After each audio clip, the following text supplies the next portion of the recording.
Hey YouTube, just wanted to do a quick follow-up on my modding journey on this Silvertone Samick era Les Paul style guitar. As I joked on the initial review, the Les Paul with less Paul in it, just because of the funny little listing on eBay. But this guitar, this was only a $100 purchase, came with the neck off. You know, the person selling it didn't really know much about it or about guitars, but they did a good job getting it to me, and what a tremendous value. This was only $100 with shipping and everything, and I discovered a truly tremendous guitar. The body on this, it was so nice, so comfortable, and I really liked the neck. I liked the looks, and so I decided to level it up. And so I put a Gibson USA vintage pickup. I'm not sure how vintage. I've been doing a lot of looking, trying to understand Gibson pickups, and they don't put the date, or there's very minimal on the back. It just says stamped Gibson USA, and so there's this rabbit hole of internet forums and all these descriptions, and well, if it's this and this and this and this, well, it's this and this. But in terms of like what year it was and everything, like, come on, Gibson, can't you guys have a daggum labeling system to help us out?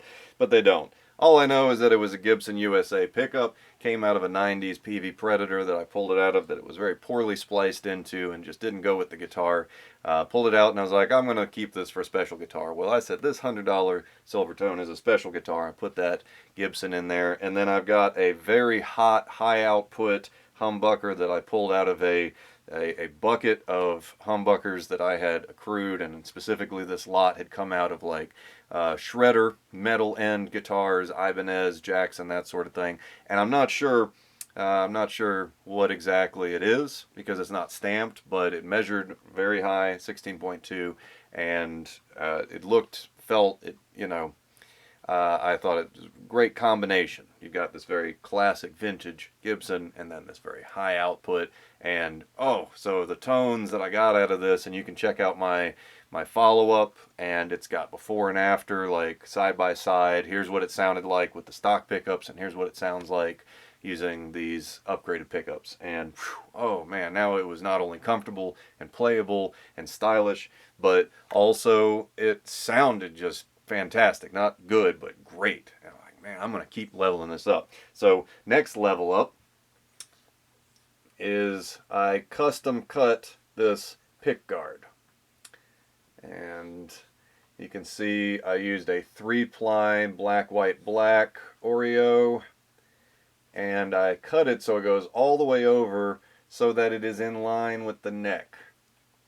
See, the line goes right there with the neck, and I beveled the edge, so at a glance you don't even see that it really has a pickguard, other than it's just slightly different in terms of the reflection, but that little edge gives you the hint of it. And I also, again, this is the Les Paul with less Paul in it, and it's not an arch top, it's a flat top. They put their time and effort rather than contouring an arch top, they contoured a gorgeous sculpted body, and it's contoured in all the right places. And I was like, man, this is a very, very nice body. That's what led me to this whole quest. And so I said, I don't want to just copy a Les Paul, and it doesn't need the arm. It's a flat top. The reason you have that little arm bracket is for an arch top, because the pick guard, to be flat, is not going to go flat against the arch top. It's going to cause issues. So you have that little, right, you got that little bit there to hold it up. It doesn't need that. So I said, what it made me think of, being the flat top and having the contoured body, made me think of an SG. And this is not a real SG. This is a unbranded, I believe made in Japan, but could be made in Korea. It is an Asian, just post lawsuit, because it does not have the open book headstock, but is definitely an attempt to clone an SG. And this is a really, really weird one. I'll do a feature on this at some point, because some owner along the way added this 6 toggle system, and I think I've figured out what it is. It's a very unusual system, and and it's just weird. It's weird, but it was actually a very finely crafted. The guitar is actually quite nice. But anyway, I'll do a review and you know, a feature on this at some point. But you see the SG style.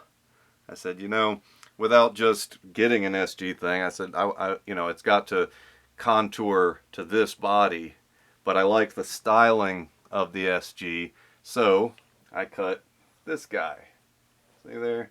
Similar, but distinctive because it's cut to the lines of this body rather than SG. So it's not just a copy of the SG, but it's taking stylistic clues from the SG and then doing its own thing. So this is the next stage, and I also just, and this is of course one of the easiest things you can do, replaced the knobs. This had, for some reason, 2 of one and 2 of the other, and they were so close, they look very similar, but you look at them, you're like, they're not actually the same.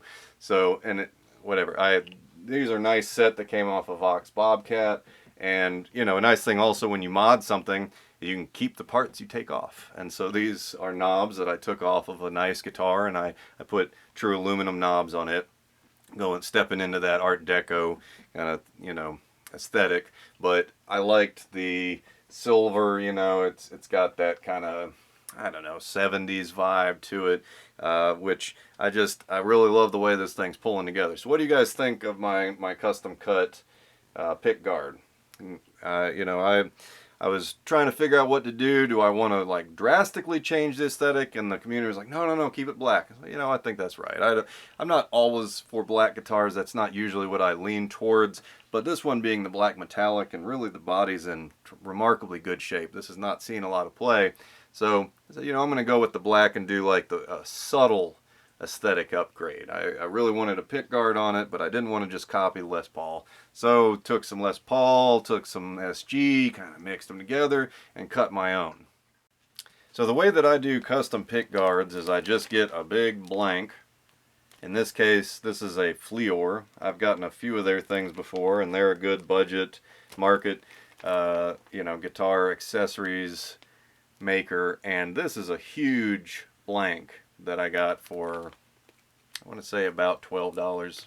And I went with the triple ply because that way I could do a beveled edge. I thought about trying to engrave this, like, can you see it on there?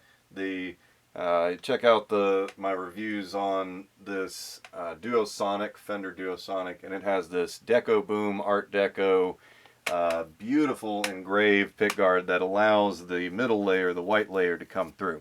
I thought about it, and I was like, I just don't want to mess it up. I tested a bunch as I was cutting it to see, and I could get a good straight line with that, but I don't know if I can do all the bends at just the right depth. And I don't know, do you guys think I should, you know, take a chance and do engraving, or would engraving be too much for the aesthetic of this? What do you guys think about that?